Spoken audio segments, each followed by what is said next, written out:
السلام علیکم ورحمۃ اللہ وبرکاتہ۔ معزز ناظرین اکرام، پاکستان میں اسلامی نظریاتی کونسل نے یہ فیصلہ سنایا ہے کہ ملک پاکستان میں سودی نظام کا خاتمہ کیا جائے اور سودی نظام پر مشتمل معیشت کو ختم کیا جائے اور اسلامی طرز عمل پر جو مشتمل معیشت ہو اس کو لایا جائے۔ اور یہ ایک مرتبہ نہیں بلکہ کئی مرتبہ یہ اسلامی نظریاتی کونسل فیصلہ سنا چکی ہے، مگر بدقسمتی سے جو حکومت صاحب اقتدار ہوتی وہ اس کا ٹال مٹول کرتی رہی اور وقت مانگتی رہی اور نظر ثانی کا کہتی رہی۔ اس مرتبہ جو ملک پاکستان میں اسلامی نظریاتی کونسل نے فیصلہ سنایا ہے تو ہم پر امید تھے، علماء کرام پر امید تھے اور یہ لگ رہا تھا کہ اس فیصلے پر عمل کیا جائے گا، مگر بدقسمتی سے جو ملک پاکستان کی مرکزی بینک ہے اسٹیٹ بینک اور اس کے ماتحت چار سودی بینکوں نے اس فیصلے کو سپریم کورٹ کے اندر چیلنج کر دیا ہے۔ انا للہ و انا الیہ راجعون۔ یہ افسوس سے کہنا پڑ رہا ہے کہ اسٹیٹ بینک اور اس کے ماتحت 4 سودی بینکوں نے یہ فیصلہ سپریم کورٹ کے اندر چیلنج کر دیا ہے۔ اس کا مطلب ہے کہ اس فیصلے پر عمل نہیں کیا جائے گا، افسوس سے کہنا پڑتا ہے۔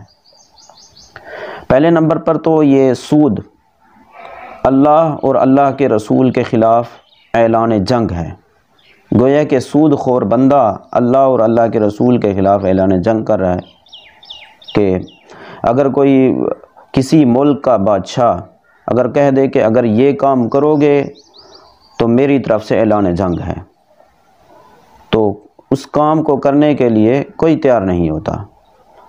تو تمام جہانوں کے بادشاہ اور اس کے رسول یہ کہہ رہے ہیں کہ اگر سود خوری والا معاملہ کرو گے، سودی معاملات کرو گے تو سن لو میرے اور میرے رسول کی آپ کے خلاف اعلان جنگ ہے۔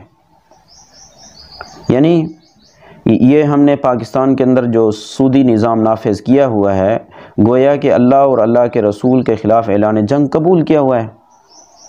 تو اسی وجہ سے ہمارے اوپر طرح طرح کے مسائل مسلط ہو رہے ہیں اور ملک پاکستان کی معیشت ٹھیک نہیں ہو رہی اور طرح طرح کے مسائل کے اندر گھرے ہوئے ہیں۔ چند سال قبل میں ایک مضمون پڑھ رہا تھا، جاپان کا مضمون تھا۔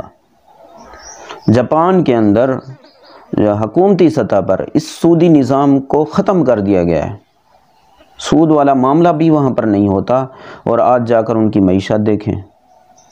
سب سے مشینری امپورٹ کرنے والا ملک جاپان ہے، جو مشینری وہاں پر آتے ہیں، گاڑیاں اوزار وغیرہ یہ ہمارے جاپان سے آتے ہیں اور جاپان کی چیز کو پسند کیا جاتا ہے کہ وہ چیز اوریجنل ہوتی ہے۔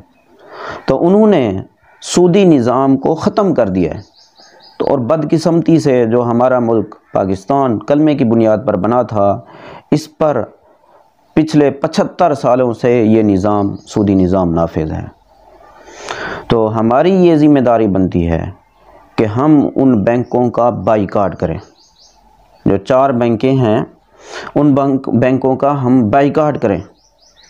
ان کے اندر ہم نے اگر رقم رکھوائی ہوئی ہے، کرنٹ اکاؤنٹ ہے، یا کوئی لوگ سود والا معاملہ کرتے ہیں، سیونگ اکاؤنٹ کھلوائے ہوئے ہیں، تو ان مسلمانوں کو چاہیے کہ ان بینکوں سے اپنی رقم نکال لیں۔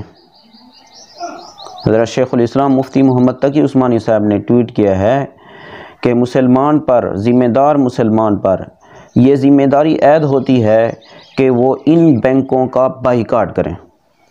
یہ جو 4 بینکیں ہیں ان بینکوں کا بائیکاٹ کریں تاکہ ان بینکوں کو پتہ لگے کہ مسلمانوں کے اندر ابھی تک غیرت زندہ ہے۔ اگر اس کے باوجود ہم اگر ان بینکوں کے اندر رقم رکھوائی ہوئی ہے، جمع کروائی ہوئی ہے، تو اس کا مطلب ہے کہ ہم اسلامی نظام نہیں چاہتے بلکہ سودی نظام پر خوش ہیں۔ اور کل قیامت والے دن ہم اللہ اور اللہ کے رسول کو کیا اپنا منہ دکھائیں گے کہ آپ کے قرآن کے خلاف، آپ کی باتوں کے خلاف پاکستان کے اندر فیصلے ہوتے رہے اور ان بینکوں نے کھلے عام اعلان جنگ کیا، اللہ اور اللہ کے رسول کے خلاف اعلان جنگ کو قبول کیا، اور ہم ان کا ساتھ دیتے رہے۔ اگر ہم نے رقم نہیں نکلوائی تو ہم کل قیامت والے دن اپنا منہ دکھانے کے قابل نہیں ہوں گے۔